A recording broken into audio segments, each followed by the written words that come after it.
Finally জনাইতে নামলাম। এবার main destination যেখানে গতকাল গেছিলাম শো করতে। তো একা একা যাচ্ছি, নার্ভাস লাগছে ঠিকঠাক পৌঁছাতে পারবো কি না। তো চলো, যেতে যেতে যদি কিছু ভালো লাগে তো ভিডিও করে দেখাবো তোমাদের। এই দেখতে পাচ্ছ তোমরা জনাই রোড, ঠিক আছে। এবার এখান থেকে আমাদের ডেস্টিনেশন শুরু।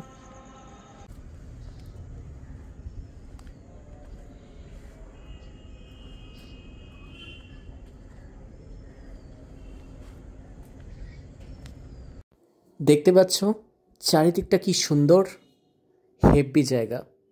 আলটিমেটলি আমি হাঁটতে শুরু করেছি। অ্যাকচুয়ালি স্টেশন থেকে নেবে, মানে জনাই স্টেশন থেকে নেবে অটো ধরে ঝিলপাড়ের কাছে নামতে হলো এবং সেখান থেকে হাঁটা পথ প্রায় 6-7 মিনিটের।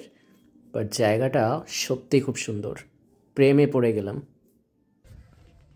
তো ফাইনালি মেন জায়গায় চলে এলাম।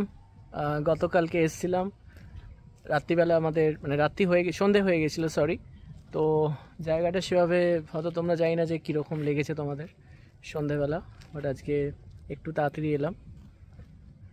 তো যেহেতু অনেকটা দূর থেকে আসছি তাই একটু তাড়াতাড়ি করে বেরোলাম। তো বাইরে থেকে দেখাচ্ছি তোমাদেরকে।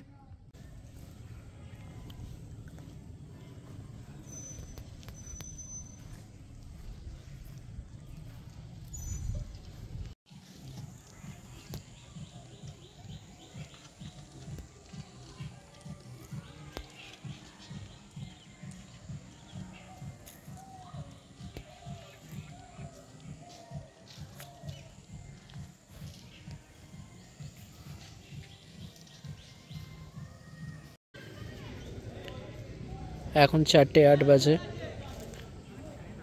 এখানে খেলাধুলা চলছে, তোমরা দেখতে পাচ্ছ। এখনও প্রোগ্রাম স্টার্ট হয়নি, হবে একটু বাদে।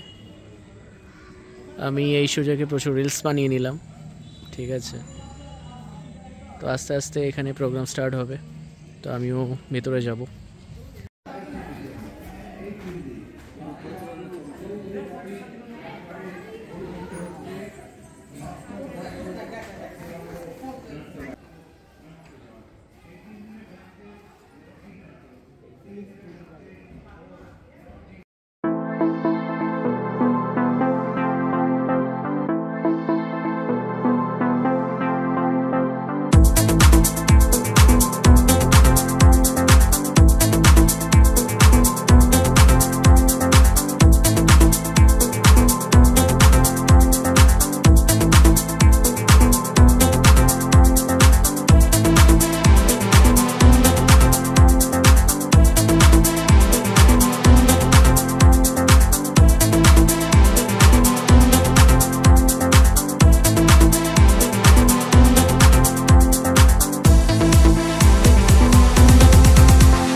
তো ট্রেনে উঠলাম জনাই থেকে, এবার বালিতে নামবো। বালি থেকে আবার আমার ডেস্টিনেশন ইসলামপুর, আমার বাড়ি, এখানে যাব। তো ভালো লাগলো, দারুণ লাগলো, জায়গাটা খুব সুন্দর। আর সত্যি অনেকগুলো রিলস বানালাম, আর নাটকটাও খুব সুন্দর লাগলো। নাটকটা তো তোমাদেরকে দেখাতে পারবো না, কেননা দেওয়া যাবে না নাটকটা। তবে কিছু সিন হয়তো শেয়ার করবো তোমাদের সাথে। তো খুব ভালো লেগেছে। তোমাদের ভিডিওটা কেমন লাগলো সেটা প্লিজ কমেন্ট করে জানিও। ভালো লাগলো লাইক করো, আর যারা যারা এখনও চ্যানেলটা সাবস্ক্রাইব করোনি প্লিজ সাবস্ক্রাইব করে দিও। পাশে থাকা বেল আইকনটা প্রেস করতে কিন্তু একদম ভুলো না। চলো, আজকে আর কথা বাড়াচ্ছি না, এখনকার জন্য এইটুকুই। পরে আবার দেখা হচ্ছে নতুন ভিডিও। ততক্ষণের জন্য টাটা।